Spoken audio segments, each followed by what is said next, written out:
کے آس پاس کوئی آبادی نہ ہو، کوئی ہریالی نہ ہو، کوئی کھیت نہ ہو، کوئی سبزہ نہ ہو، کوئی علاقہ نہ ہو، کوئی بستہ نہ ہو، تو بالکل اکیلا ہوگا مطلب پھر آپ کے آہستہ آہستہ وہاں ہریالی ہونے لگ جائے، کھیت آباد ہونے لگ جائے، شہر آباد ہو جائے. ایسے درخت کو عربی زبان میں طول کہتے ہیں.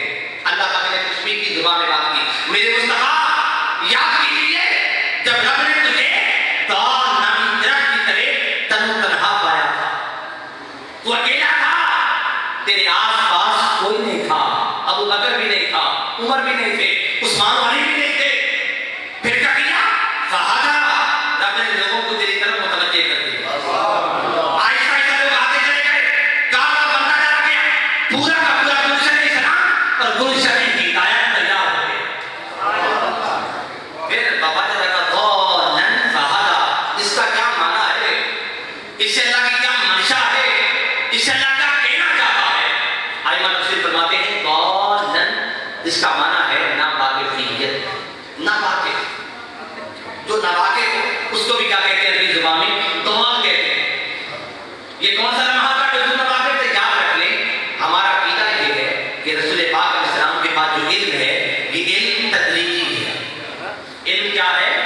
تدریجی، آہستہ آہستہ آقا علیہ السلام بتا کے آگیا ہے. یکنا تدا نہیں کیا ہے.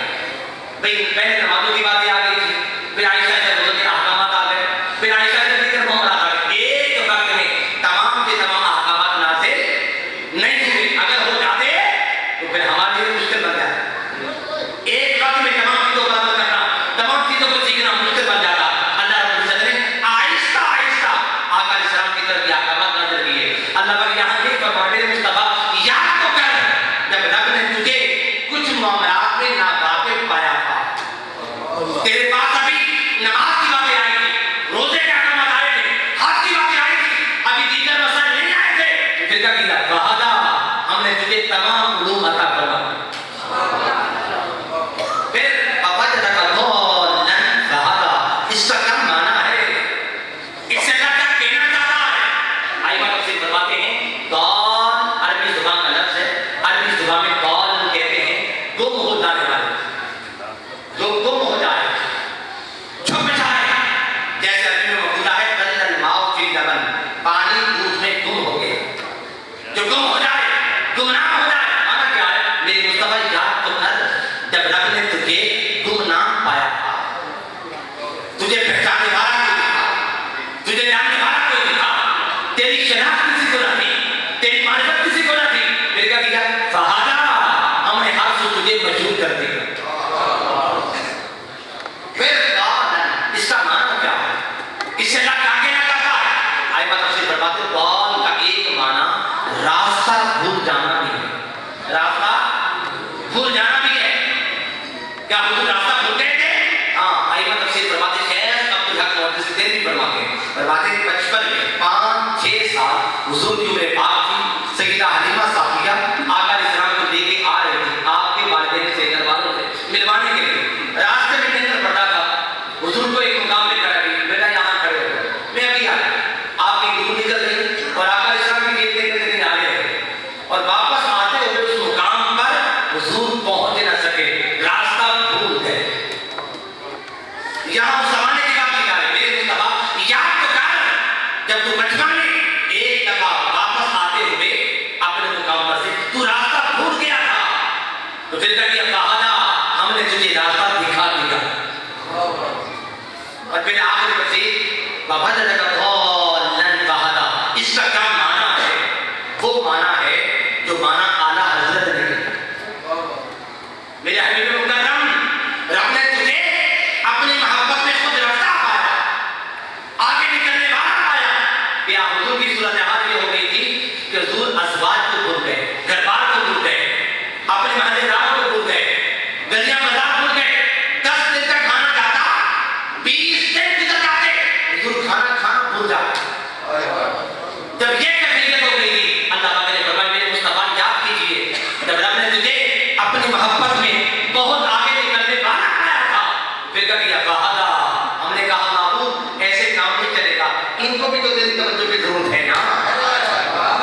سے پوچھیں آسمان کتنا بڑا ہے، وہ کہے گا آسمان تو کنویں کے ڈھکن کی طرح، لیکن اگر آپ اس کو کنویں سے باہر نکالیں پھر پوچھیں آسمان کتنا بڑا ہے، وہ کہے گا ہر سو آسمان ہی آسمان۔ بھائیو جب تک انسان بات اعتقادی کی بستی میں رہتا ہے اس کو محمد مصطفیٰ صرف انسان دکھائی دیتے ہیں، صرف بشر دکھائی دیتے ہیں، مگر جب انسان حسن اعتقاد کی بلندی پر آتا ہے، جیتا جیتا دیکھتا ہے، مصطفیٰ کے عظمت و شان دکھائی دیتی ہے۔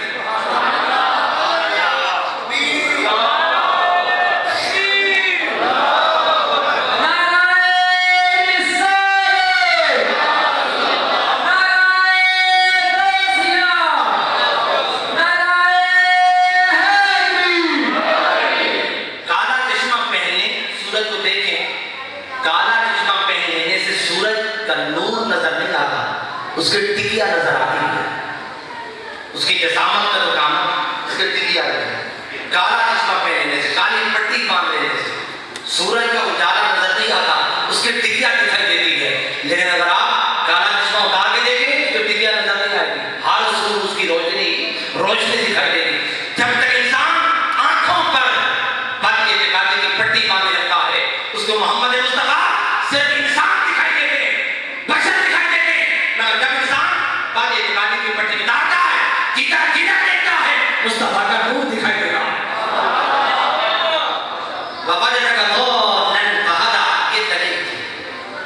اب اس پر نصیحت کا کہ أَمَّا السَّائِلَ فَلَا تَنْهَرْ، میرے مصطفیٰ تیری بارگاہ میں کوئی سائل آئے اس کی جھولی بھر دینا۔ کیا مطلب؟ مناسبت دیکھیں، اپنی بارگاہ میں آنے والے سائل کی باغ والی گھڑی کو پہلی گھڑی سے بہتر کر دینا۔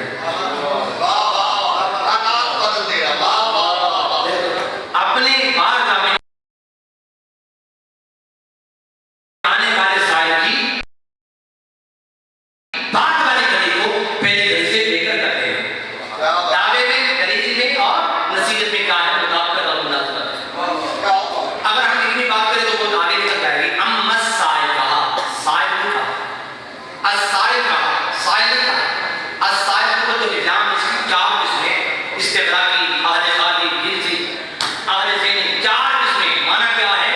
معنی یہ میرے مصطفیٰ تیری بارگاہ میں ایک سائل آئے اور اگر ساری کائنات کا سوال کرے یا ساری کائنات آ جائے ایک چیز کا سوال کرے، میرے مصطفیٰ ہر ایک بتا کرے،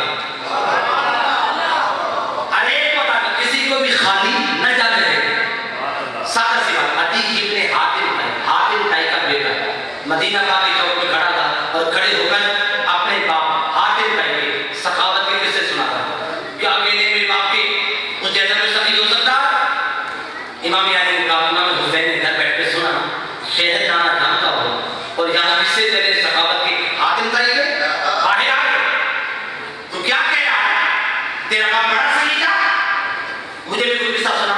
اس پر عتیق ابن حاتم طائی نے کہا کہ میرے باپ کی سخاوت کا کیا عالم تھا، اس کے تو 10 دروازے تھے، سائل ایک دروازے پہ آتا، دوسرے پہ چلا جاتا، تیسرے پہ چلا جاتا، چوتھے گھر کا 10 دروازوں پہ گھومتا رہتا، میرا باپ دیتے ہوئے گھبراتا تھا، کتراتا نہیں تھا۔ اس پر امام حسین نے فرمایا اس میں شام تو نہیں ہے، اس میں تو نقص ہے۔ اس نے کہا وہ کیسے؟ آپ نے فرمایا اگر سائل کی چوری ایک دروازے پہ بھر دی گئی ہوتی اس کو دوسرے دروازے پہ آنے کی زحمت نہ کرنی پڑتی، اگر دوسرے پہ دیکھنے جاتا تو تیسرے پہ نہ آتا۔ اس پر عتیق ابن حاتم طائی نے کہا پھر آگے بتا دیں شان سخاوت کیا؟ امام حسین نے فرمایا شان سخاوت یہ ہے، نانا جان کا صرف ایک دروازہ تھا، صرف ایک ہی دروازہ تھا، سائل آتا سوال کرتا، نانا جان اس کو ادا کرتے، اتنا کچھ ادا کرتے کہ زندگی میں دوبارہ پھر اس کو سوال کرنے کی حاجت بھی نہیں آتی۔ میرے کریم سے اگر قطرہ کسی نے مانگا دریا بہا دیے ہیں، در بے بہا دیے۔ اب ہم بالکل دو چار منٹوں میں آخری دعوے کی طرف آئیں۔ وَلَسَوْفَ يُعْطِيكَ رَبُّكَ فَتَرْضَىٰ، میرے محبوب تجھے تیرا اتنا دے گا کہ تو اپنے رب سے راضی ہو جائے۔ اب اس پر دلیل کیا دی؟ دلیل بابا نے کہا عَائِلًا فَأَغْنَىٰ، اتنا زیادہ تجھے دینے کی ضرورت ہے کیا دی؟ اتنا زیادہ تجھے کیوں دیا جائے گا؟ بھی آخر اتنا زیادہ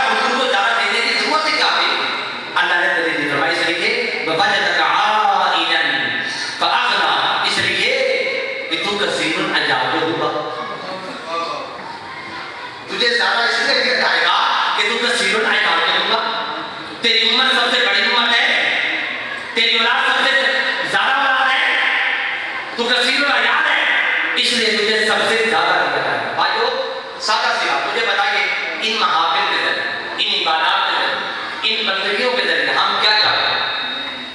کیا چاہتے ہیں؟ یہی نام اللہ راضی ہو جائے، یہی چاہتے ہیں اللہ راضی ہو جائے، مگر سنیے اللہ چاہتا ہے قتل اللہ میرا مصطفیٰ انبیاء اولیاء صالحاء علماء ورثاء عبادات کے ذریعے طاعات کے ذریعے یہ چاہتے ہیں، یہ چاہتے ہیں اللہ راضی ہو جائے، مگر اللہ چاہتا ہے قتل اللہ مصطفیٰ تو راضی ہو جائے۔ ارے ساری مخلوقات مل کر، سارے خلائق و ملائک مل کر مصطفیٰ جیسے نہیں ہو سکتے، ان کی تو بولی اور ہے، مصطفیٰ کے لیے خدا کی بولی اور ہے۔ پھر دیکھیے ایک انسان کے کمال کی جہاں پر جا کر انتہا ہوتی ہے، وہاں سے ایک مومن کے کمال کی ابتدا ہوتی ہے، پر پھر جہاں جا کر مومن کے کمال کی انتہا ہوتی ہے وہاں سے ایک ولی کے کمال کی ابتدا ہوتی ہے، جہاں جا کر ولی کے کمال کی انتہا ہو جاتی ہے وہاں سے شہید کے کمال کی ابتدا ہوتی ہے، پھر جہاں جا کر شہید کے کمال کی بھی انتہا ہو جاتی ہے وہاں سے صدیق کے کمال کی ابتدا ہوتی ہے، اور جہاں جا کر صدیق کے کمال کی انتہا ہو جاتی ہے وہاں سے ایک نبی کے کمال کی ابتدا ہوتی ہے، جہاں جا کر نبی کے کمال کی انتہا ہو جاتی ہے وہاں سے ایک رسول کے کمال کی ابتدا ہوتی ہے، جہاں جا کر رسول کے کمال کی انتہا ہو جاتی ہے وہاں سے اولو العزم رسول کے کمال کی ابتدا ہوتی ہے، اور پھر جہاں جا کر اولو العزم رسول کے کمال کی بھی انتہا ہو جائے وہاں سے آگے مصطفیٰ کے کمال کی ابتدا ہوتی ہے۔ بھائیو حضور کے کمال کی ابتدا کہاں سے ہو رہی ہے اس کا تو ہمیں اندازہ ہے، مگر حضور کے کمال کی انتہا کہاں ہو رہی ہے اس کی ہمیں کوئی خبر نہیں۔ دیکھیں انسان نے ایک گلے میں کیا بات ہے، علماء سے پوچھئے صرف ایک بات ہے، کتنی باتوں میں؟ انسان میں اور گلے میں صرف ایک بات میں فرق ہے، ان میں منطق کے اعتبار سے بات کریں، ایک بات میں فرق ہے، کیا ہے؟ انسان کی حیوان ہوتا ہے حیات والا، حیوان حیات والا، اور گدھا بھی کیا ہوتا ہے؟ حیوان ہوتا ہے۔ انسان بھی کیا ہوتا ہے؟ حساس ہوتا ہے، گدھا بھی کیا ہوتا ہے؟ حساس ہوتا ہے۔ انسان بھی متحرک بالارادہ اپنی چاہت کے ساتھ ارادہ کر دیتا ہے، متحرک بالارادہ، گدھا بھی کیا ہوتا ہے؟ متحرک بالارادہ ہوتا ہے، بس فرق اتنا سا ہوتا ہے انسان ناطق ہوتا ہے، گدھا ناطق ہوتا ہے، وہ لکھنے والا انسان بولنے والا، انسان اور گدھے میں صرف ایک بات ہے فرق۔ مگر مجھے بتائیے آج تک کبھی کسی گدھے نے کہا کہ ہم انسان کی طرح ہو گئے؟ کبھی کسی گدھے نے کہا کہ ہم انسان کی طرح ہو گئے؟ اور ایک صفت ظاہر کرنے کی بنا پر کبھی کسی انسان نے کہا ہم گدھے کی طرح ہو گئے؟ ارے نادان، یہاں تو صرف ایک صفت کا فاصلہ ہے، ابے تجھ میں اور نبی میں تو لاکھوں درجات کا فاصلہ ہے، تو کس زبان سے کہتا ہے نبی میرے جیسے ہوتا ہے؟ اور پھر دیکھیے یہ کرسی جس کے اوپر میں بیٹھا ہوں، آپ اس سے پوچھیں اے کرسی تیرے اوپر جو بیٹھا ہے جانتی ہے اس کی ابتدا کہاں سے ہو رہی ہے، اس کی انتہا کہاں سے ہو رہی ہے؟ کرسی کی مجھے کیا پتا، یہ تو میرے اوپر بیٹھا ہے، اس کی ابتدا کو تو بتلا سکتی ہوں، اس کی انتہا کہاں ہو رہی ہے مجھے کیا پتا، میں تو نیچے والی ابتدا کو ہی سمجھ سکتی ہوں، انتہا کو نہیں جان سکتی، مگر اوپر والے سے پوچھیے وہ کہے گا میں کرسی کی ابتدا کو بھی جانتا ہوں، انتہا کو بھی جانتا ہوں۔ قاعدہ یہ ہے کہ نیچے والا جو ہوتا ہے اوپر والے کی ابتدا کو تو سمجھ سکتا ہے، انتہا کو سمجھ نہیں سکتا ہے۔ دیکھو ایک بوڑھا شخص ہو، اس سے پوچھئے بچپنا کیا ہوتا ہے، لڑکپن کیا ہوتا ہے، جوانی کیا ہوتی ہے، وہ بتا دے گا بڑھاپا ہے ایسا ہوتا ہے، جوانی ایسی ہوتی ہے، لڑکپن ایسا ہوگا، بچپن ایسا ہوگا، مگر بچے سے پوچھئے جوانی کیسی ہوتی ہے، لڑکپن کیسے ہوتا ہے، مجھے کیا پتا، میں تو نیچے والا۔ تو قاعدہ یہ ہے نیچے والا جو ہوتا ہے اوپر والے کی ابتدا کو تو سمجھ سکتا ہے مگر انتہا کو سمجھ نہیں سکتا، مگر اوپر والا نیچے والے کی ابتدا کو بھی جانتا ہوتا ہے اور انتہا کو بھی جان لیتا ہے۔ بھائیو ہم ہیں نیچے والے، مصطفیٰ ہے اوپر والے، ہم مصطفیٰ کی ابتدا کو تو سمجھ سکتے ہیں مگر انتہا کو نہیں جان سکتے، مگر مصطفیٰ ہے اوپر والے، وہ ہماری ابتدا کو بھی سمجھتے ہیں، ہماری انتہا کو بھی